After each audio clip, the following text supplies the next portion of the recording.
Hi hello ಪ್ರೀತಿಯ ವಿದ್ಯಾರ್ಥಿ ಮಿತ್ರರೇ, ಪುನರ್ವಿ ಎಜು ಸಂಸ್ಕಾರ್ಗೆ ಸ್ವಾಗತ ಸುಸ್ವಾಗತ. ವಿದ್ಯಾರ್ಥಿಗಳೇ, ಈಗ ನಿಮಗೆ ಫಸ್ಟ್ PUCಗೆ ಮಿಡ್ ಟರ್ಮ್ ಎಕ್ಸಾಮ್ ಪ್ರಾರಂಭ ಆಗ್ತಾ ಇದೆ. ಅದರಲ್ಲೂ ಕೂಡ ಎಷ್ಟು ವಿದ್ಯಾರ್ಥಿಗಳು ಕಮೆಂಟ್ ಸೆಕ್ಷನ್ ಕಮೆಂಟ್ ಮಾಡ್ತಾ ಇದ್ರು, ಏನಪ್ಪಾ ಅಂತಂದ್ರೆ ಸರ್ ಪದ್ಯಭಾಗದಲ್ಲಿ ಕೇಳಲಾಗುವಂತಹ 4 ಅಂಕದ ಪ್ರಶ್ನೆಗಳು ಅಂದ್ರೆ 5-6 ವಾಕ್ಯಗಳಲ್ಲಿ ಉತ್ತರಿಸಿ ಯಾವ ಯಾವ ಪ್ರಶ್ನೆಗಳನ್ನ ಓದ್ಕೊಳ್ಬೇಕು ಅಂತ ಕೇಳ್ತಾ ಇದ್ರು. ಖಂಡಿತ ವಿದ್ಯಾರ್ಥಿಗಳೇ, ಈ ಒಂದು ವಿಡಿಯೋದಲ್ಲಿ ಪದ್ಯಭಾಗದಲ್ಲಿ ಕೇಳಲಾಗುವಂತಹ 4 ಅಂಕದ ಪ್ರಮುಖ ಪ್ರಶ್ನೆಗಳು ಯಾವ್ಯಾವುದನ್ನ ಕೇಳ್ತಾರೆ ಅಂತ ಹೇಳ್ತಾ ಹೋಗ್ತಾ ಇರ್ತಾನೆ.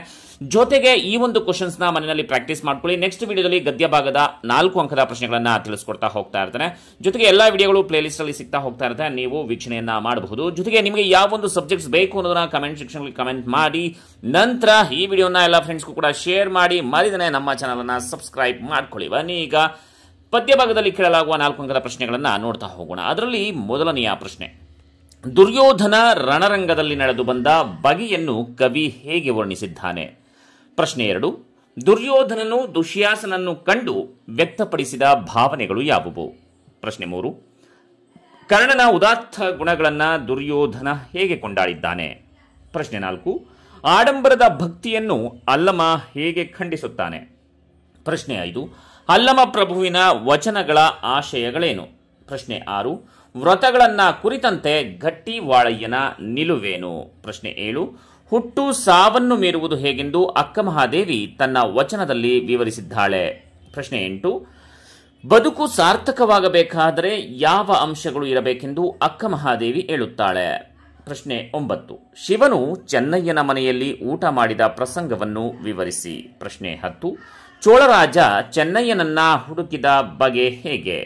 ಪ್ರಶ್ನೆ 11, ಚೆನ್ನಯ್ಯ ಶಿವನು ಗಣಪದವಿಯನ್ನ ನೀಡಿದ ಪ್ರಸಂಗವನ್ನ ನಿರೂಪಿಸಿ. ಪ್ರಶ್ನೆ 12, ಕಾಡಿನಲ್ಲಿ ಜಾನಕಿ ಏನೇನು ಕಾಣಲು ಬಯಸಿದಳು? ಪ್ರಶ್ನೆ 13, ಸೀತೆ ಹಿಂದಿನ ಘಟನೆಗಳನ್ನು ನೆನಪಿಸಿಕೊಂಡು ಹೇಗೆ ದುಃಖಿಸುತ್ತಾಳೆ? ಪ್ರಶ್ನೆ 14, ವಾಲ್ಮೀಕಿ ಸೀತೆಯನ್ನು ಹೇಗೆ ಸಂತೈಸುತ್ತಾನೆ? ಪ್ರಶ್ನೆ 15, ಕರುಣಾಳು ರಾಘವನಲ್ಲಿ ತಪ್ಪಿಲ್ಲ ಎಂಬ ಸೀತೆಯ ನಿಲುವನ್ನು ವಿಶ್ಲೇಷಿಸಿ. ಪ್ರಶ್ನೆ 16, ಎಲ್ಲವನ್ನೂ ರಕ್ಷಿಸುವ ದೇವರು ನಮ್ಮನ್ನು ರಕ್ಷಿಸುತ್ತಾನೆ ಎಂಬುದನ್ನು ದಾಸರು ಹೇಗೆ ಹೇಳಿದ್ದಾರೆ? ಪ್ರಶ್ನೆ 17, ಕನಕದಾಸರು ತಲ್ಲಣಿಸಿದ್ರು ಮನವೇ ಎನ್ನಲು ಕಾರಣವೇನು? ಪ್ರಶ್ನೆ 18, ಮಾದಪ್ಪ ತನ್ನ ಶಿಶು ಮಕ್ಕಳನ್ನು ಪರೀಕ್ಷಿಸಲು ಕಾರಣಗಳು ಏನು? ಪ್ರಶ್ನೆ 19, ಮಳೆಯಲ್ಲಿ ಸಿಲುಕಿದ ಮಾದೇವನನ್ನು ಶಿಷ್ಯರು ಹೇಗೆ ರಕ್ಷಿಸಿದರು?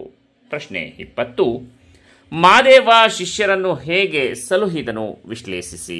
ಪ್ರಶ್ನೆ 21, ಸರಸ್ವತಿಯು ಸಚಿವ ಮಂಡಲವನ್ನ ಕುರಿತು ಬರೆಯಿರಿ, ಅಂದ್ರೆ ಸರಸ್ವತಿಯ ಸಚಿವ ಮಂಡಲವನ್ನ ಕುರಿತು ಬರೆಯಿರಿ. ಪ್ರಶ್ನೆ 22, ರಾಜಕೀಯ ಶಕ್ತಿಯೇ ಮೇಳೈಸುತ್ತಿರುವ ಇಂದಿನ ಸಂದರ್ಭದಲ್ಲಿ ನಾಡನ್ನು ಒಂದು ಸಾಂಸ್ಕೃತಿಕ ಅಸ್ತಿತ್ವವಾಗಿ ಕಲ್ಪಿಸಲು ಈ ಕವನ ಹೇಗೆ ಪೂರಕವಾಗಿದೆ?